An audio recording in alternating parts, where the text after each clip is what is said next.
Parashat Beshalach ou Parashat Shira, où va se produire le miracle de Kriyat Yam Souf, ainsi que de nombreux miracles. L'eau amère qui va être radoucie, la manne, une nouvelle fois, lorsqu'il n'y aura pas d'eau du tout, Dieu dira à Moshe Rabbeinu de frapper sur le rocher. Ça c'est à Rephidim. Juste après cela, la guerre de Amalek. Et entre ces deux miracles, le miracle du rocher que Moshe Rabbeinu va frapper, à ne pas confondre avec celui qui va se produire au bout des 40 ans, lorsque Dieu dira à Moshe de parler au rocher. Ça c'est un autre miracle. Juste après ce premier miracle de l'eau, où les bénis Israël se révoltent contre Dieu, en s'exclamant « Hayesh Hashem bekirbenu im ayin » est-ce que Dieu se trouve parmi nous? Juste après, on a la guerre de Amalek. Et Rashi, qui nous rapporte tout un machal, ce n'est pas son habitude, toute une parabole, où il nous explique que, à travers cette parabole, la gravité de demander où se trouve Dieu, alors que Dieu est en train de produire des miracles. C'est comme un père qui portait son fils sur son épaule. Et son fils, qui lui demandait une première fois à son père, « Prends-moi cet objet, s'il te plaît, papa. » Et le père lui donne. Un deuxième objet, il lui donne. Troisième, le père se baisse, lui ramasse l'objet, lui donne.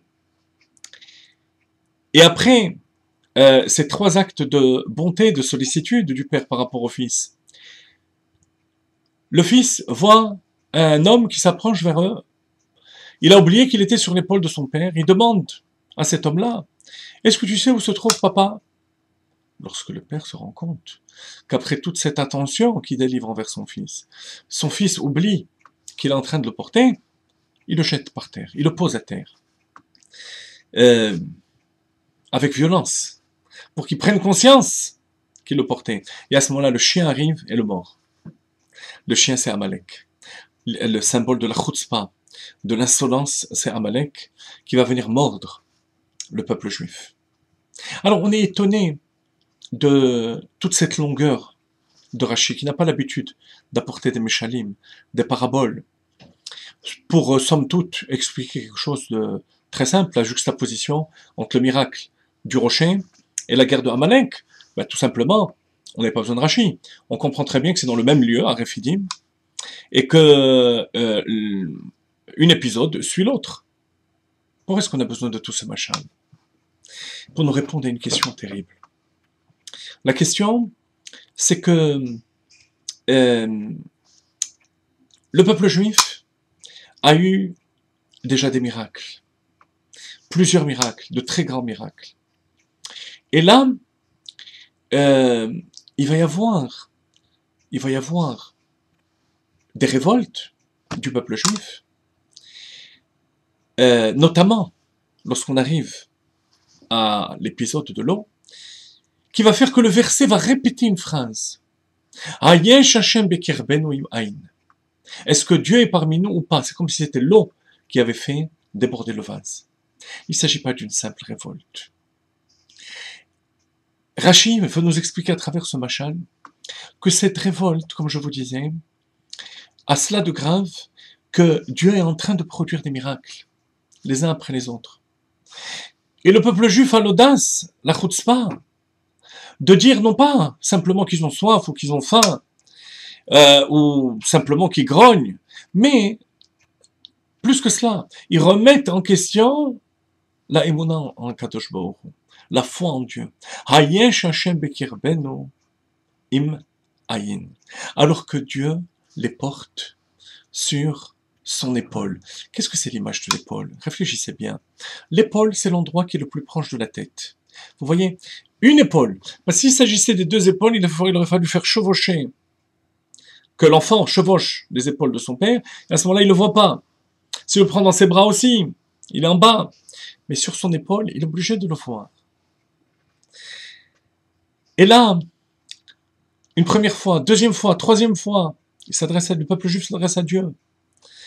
Et ensuite, la réaction, La récompense de tout ça, enfin plutôt les remerciements envers Dieu, c'est est-ce que Dieu se trouve parmi nous? Remarquez les 3 fois à quoi elles correspondent. Elles correspondent à des miracles à travers lesquels Dieu a voulu montrer sa proximité vis-à-vis du peuple juif. Premièrement, le miracle de la manne. Une nourriture céleste. C'est une nourriture qui vient de l'épaule de Dieu.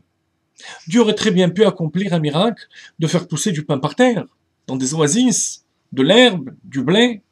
Non, Dieu a voulu les élever au niveau de la plus haute spiritualité et se nourrir de manne. Ensuite, les nuées, c'était la même chose. Comment il les protège? Par des nuées.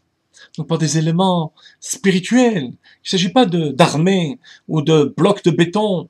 Ce sont des nuées. Là aussi, il vous porte sur ses épaules. Et enfin, le troisième miracle, c'est celui qui se produit en dernier avec le rocher. Nos maîtres disent que ce rocher sur lequel Moshe Rabbeinu a frappé n'était pas n'importe quel rocher.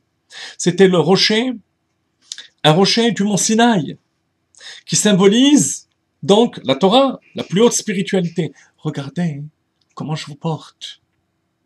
Et malgré tout, alors que je vous ai élevé sur mon épaule, vous demandez Ayesh Hashem Bekirbenu, est-ce que Dieu est parmi nous?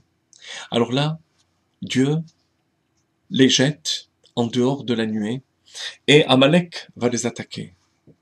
Vous allez vous rendre compte de ce qui se passe lorsque j'enlève ma hashgacha, mon attention, sur vous. Et là, ils vont se faire mordre. Malgré tout, il y aura un miracle qui va les sauver de nouveau. L'enseignement, chers amis, lorsqu'Akadosh Baruch Hu nous porte sur son épaule, il faut tout de suite remercier Akadosh Baruch Hu, faire des mitzvot, augmenter dans les mitzvot, dans l'étude de la Torah, dans la tzedaka, reconnaître la hashgacha pratit, la présence divine. Il n'y a rien de plus grave que lorsqu'on est porté par Akadosh Baruch Hu, continuer à manquer de bitachon, de confiance et de foi en Kadosh Baruch Hu. Voilà l'enseignement de tout ce machal que Rashi nous fait ressortir à travers le passage de l'eau et de Amalek. Ne jamais oublier, surtout lorsqu'Akadosh Baruch Hu nous fait des miracles au quotidien, qu'Akadosh Baruch Hu nous porte.